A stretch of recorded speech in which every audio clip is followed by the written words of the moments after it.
After years of wondering when shovels would finally hit the ground for Windsor's new mega hospital, today they did. No matter what it takes, we're building this hospital, and we aren't going to spare a penny, I'll tell you that. Yeah.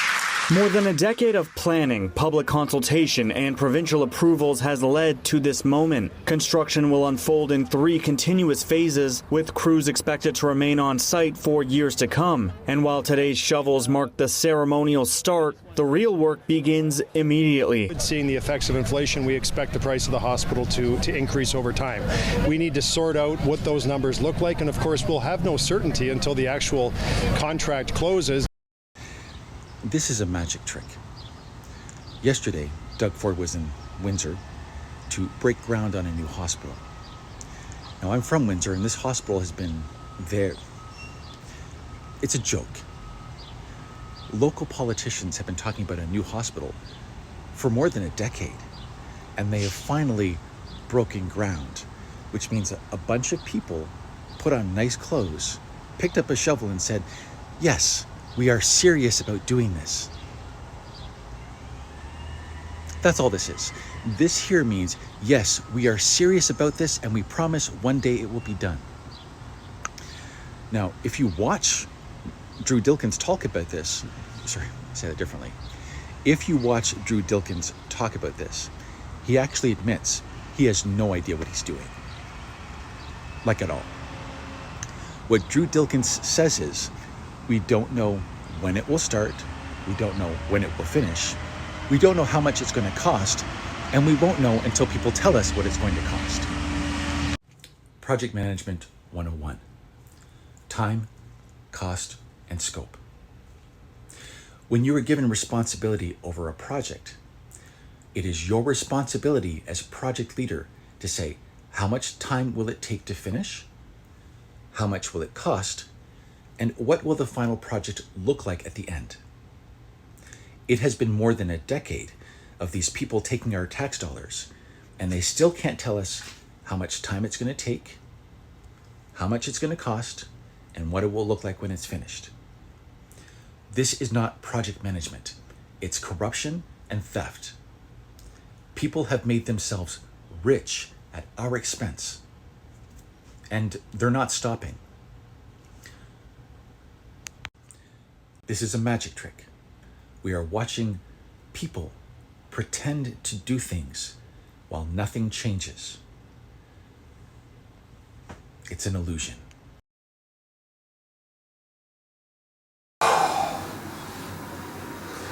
So I've done about 45 minutes of yoga. I am now going to spend probably an hour in meditation.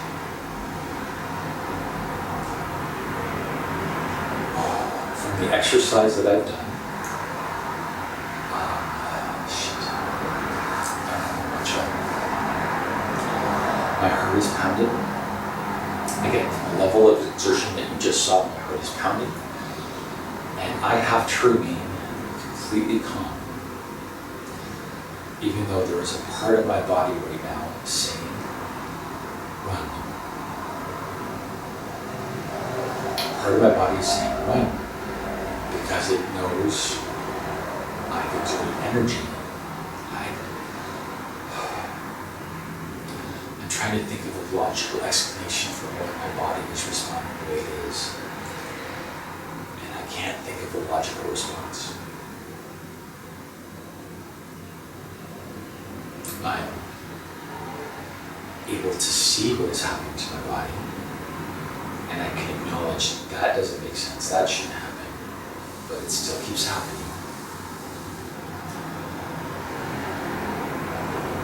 Now the good news is it is repeatable.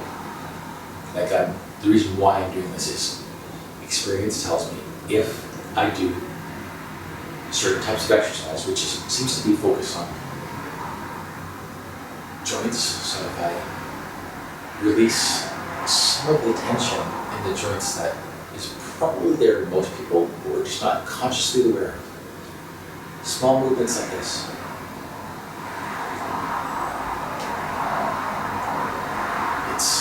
They don't have to be big motions. Small.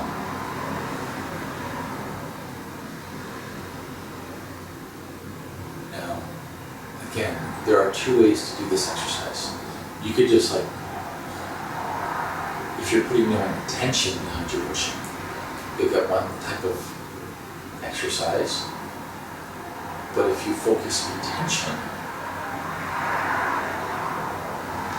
and keep your focus on the discomfort, where you feel the discomfort.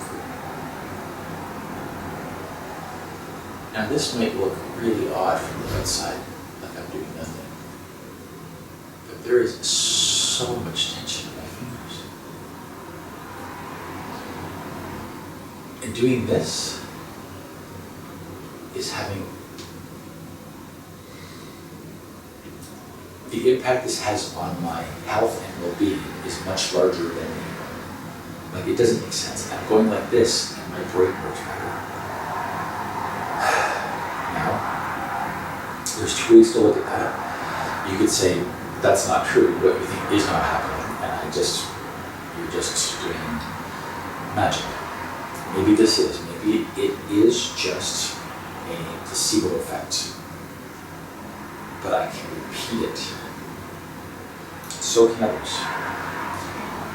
Doing yoga does seem to impact your mental health. Meditation helps so much. In some ways even more than the yoga, because it forces me to get in tune with my body.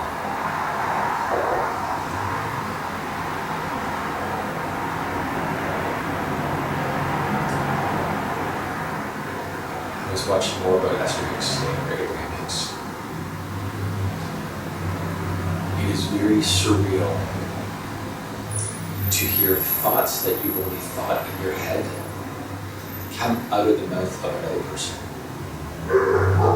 Like there are so many things that Abraham Hicks says that I'm like, the whole time I'm annoyed. But also, and the reason why I'm annoyed is, I don't want that. But I just watched a clip where they were talking about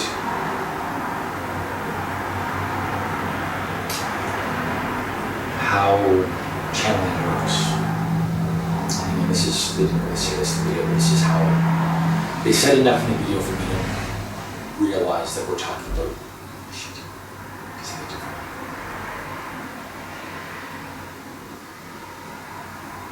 The video was enough for me to realize that what I had experienced was information that was given to me. It's not information I didn't think it up on my own. I didn't discover anything. It was information that was given to me. And I've talked about it before, the flash I had of whatever I was meditating once, just like this. And I felt literally falling in a blink. Blanket's there, blanket's gone. That's how fast it was. And I'd been meditating for about an hour, and it just said, God, blank. And it was gone. And in that blink, I felt how all of humanity is interconnected. How all of life is interconnected. Life is fractal. We're pieces of source fragment swimming in a sea of source fragment. And the illusion is separateness. Because the separateness is literally just infinitesimal. It's just a blip, ephemeral. That's what we are. We are an expression of God in physical form for a very brief period of time. And then once the physical form is gone, we return to source. And if you want, the reason I thought of it, like she uses the term contrast, in my head it was mirrors. That's the terminology I was using for the last couple of years, was each person is a mirror of another person, like a reflection of God, and they're just talking to each other, trying to figure out reality. She uses contrast, this person. This is a contrast to who you are, who you think you are, and this person comes along and you say, well, that's who they are. Am I that person? No, I'm not that person. that I don't agree with. I agree with this. It's like, it feels a little bit like human beings are an artificially intelligent, created being. Like we are the AI, and we've been given a problem to solve. And that's what we are. We're just running the problem. All of us looking at specialized pieces of information, analyzing specialized pieces of information in individual lives. Each of us experiences a version of reality that is different from the other person.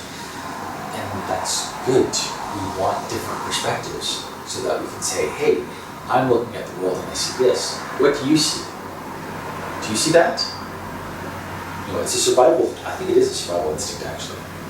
So if there's somebody on guard, they say, hey, I think there's a problem, what do you guys think? They all stand up and say, yeah, that looks like a problem, we should do something. We need that consensus. And if someone stands up and says, hey, I think this is true, and everyone else around says, no, you're wrong, then it's up to that person here, like, how much faith do you have in yourself? Because if you're an expert in something, if you're like for example, if you are, let's use Lord of the Rings. If you're in Lord of the Rings and you are an elf and you are standing sentry and you say there's an enemy coming, well, you're an elf. You have better eyes than a human. So if the human beside you has a choice, they can say, you're an elf, you have better eyesight than I do. I will trust you because you have better eyesight. You can see things that I don't. Thank you for being here to show me things that I can't see. That's what other people are. They help us see parts of reality that we can't see.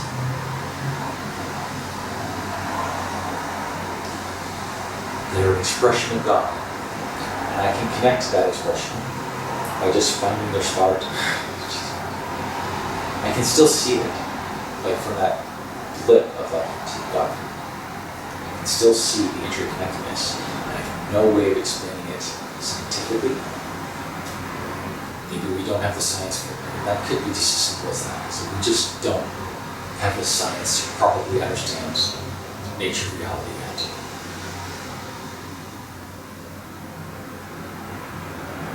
But maybe one day we will. Physics right now is science. That this physical body only exists.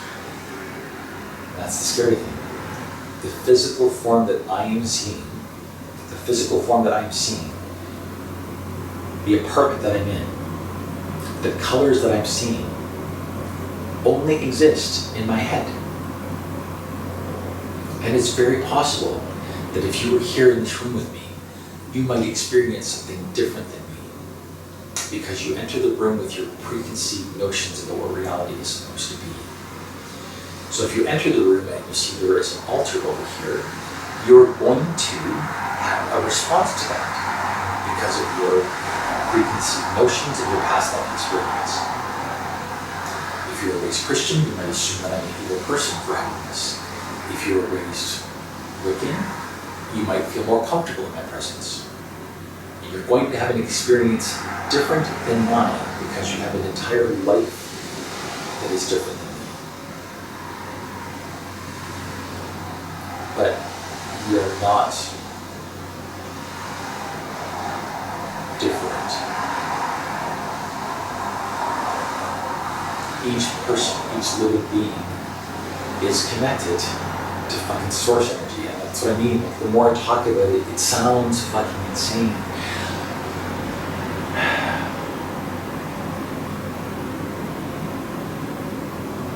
The last thing that I wanted to do was to become a spiritual leader. And yet,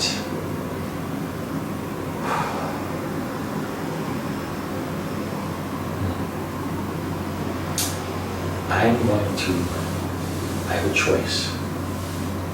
I think I could probably double down and pursue channeling and to try to see that path. I could do that. Or I could stay focused on science. And I think for now, at least, I'm going to stay focused on science because I can replicate that. That is provable. I can replicate it. I can have other people replicated. I can't have someone else sit in this room with me and say, hey, sit down and try that and see what happens.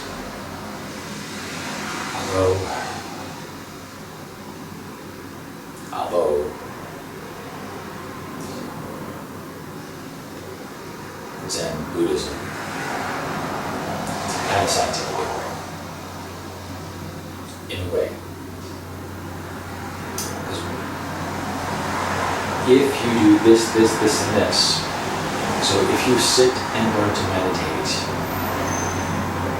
your life will be better. It does not mean that you will. It doesn't mean that all your money problems will go away. It does not mean that you will never experience hardship in your life, or that you will overcome disability or hardship. But what it will do is stop your brain from being one of the things that makes your life worse. And depending on how noisy your brain is, it might take a while. It's okay. You have the rest of your lives to work on. And it's something that most of us will work on for the rest of our lives. Abraham said that thing of like, well, maybe you're meditating for 5 minutes, for 20 minutes, but you only quiet it for 3. Great. Quiet it for 30 seconds. Quiet it for 10. Any step you make.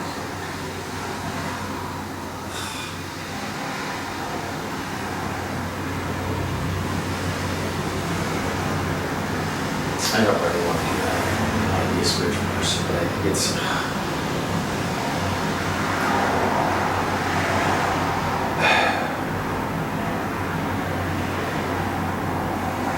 Maybe it's not about what I want. Maybe what I want isn't really based on me, and it's based more on my condition.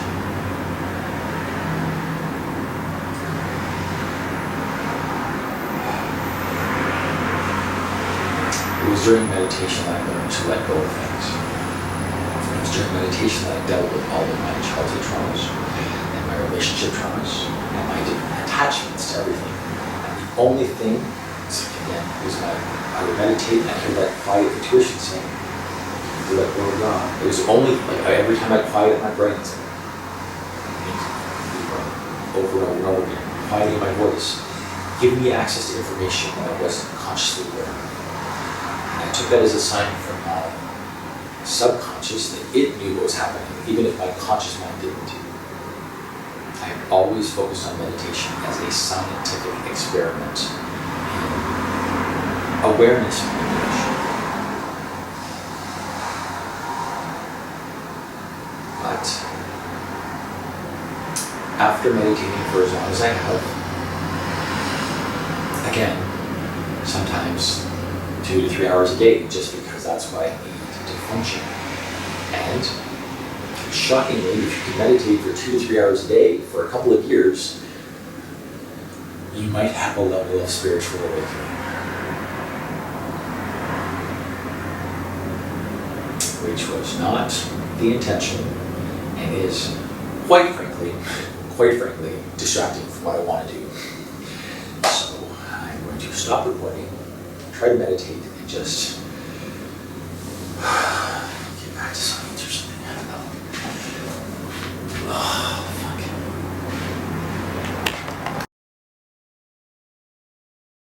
fuck. Oh, the government. A human rights museum should never be interfered with, nor need permission when it comes to acknowledging human suffering. And if political pressure decides whose pain gets exhibited and whose gets erased, then it's not history we're protecting, it's power. You don't defend human rights by censoring human suffering. And the job of a human rights museum, as imperfect as any organization like that might be, is to tell the truth. All of it. Because the truth doesn't stop being true just because it's inconvenient or it hurts your feelings or you don't want to have to own up to it. You're allowed to oppose it. You're allowed to protest it. That's freedom. But to stop it means one of two things. It means you deny that that suffering happened, or you acknowledge it happened, but it's not worth getting remembered. And for a government of Canada who spends an awful lot of time, money, and energy talking about sovereignty and independent voice and our voice, to suddenly act all interfere like this, come on. We see through that. I cannot wait to go back to Winnipeg and visit the Palestine Uprooted exhibit at the Museum for Human Rights.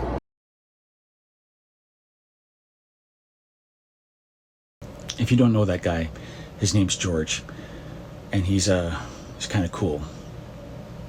He's one of my heroes from way back when he was on Much Music. But he was always the one that asked the real questions, and you could watch him during interviews, and he had this ability to break through people's shells and just be real. It's a magic trick to be able to do that. So I'm going to stitch with George on the off chance that he might take a look at who I am and report on what's happening to me. Because he's talking about how human rights violations are just being erased from history. And I'm literally living proof of that. I've been very open and honest about what has happened to me. I haven't closed this account, even though, the views suggest that, no one's watching. But I've kept this account because I want people to see. This is how systems of oppression work. They just ignore stories. I came out and said Doug Ford is breaking the charter and forcing black workers out of the civil service. I was the third removed from one office in Windsor. Windsor is one of the most ethnically diverse cities on the planet. And if black people aren't safe here, where the hell are we safe? Now, I've reached out to everyone in the system, every news station, every sitting MPP, and no one will talk about what is actually happening today to black workers inside the civil service. The Canadian Museum of Human Rights, I have a connection to that, which is weird, because my ex-boyfriend used to work for that agency, and that ex-boyfriend is a monster. I don't like using that word, but he was, the magician that I talk about in my documentary, the one that abused children, got a job at the Human Rights Museum, and everyone loves him. He's well respected in the community, while my history is being erased. And I believe, because I can see the future, and I'm smart. But I believe as soon as someone pulls on that string, a whole bunch of stuff is going to happen really quickly. Because evidence suggests Canada is not in charge of, say that differently.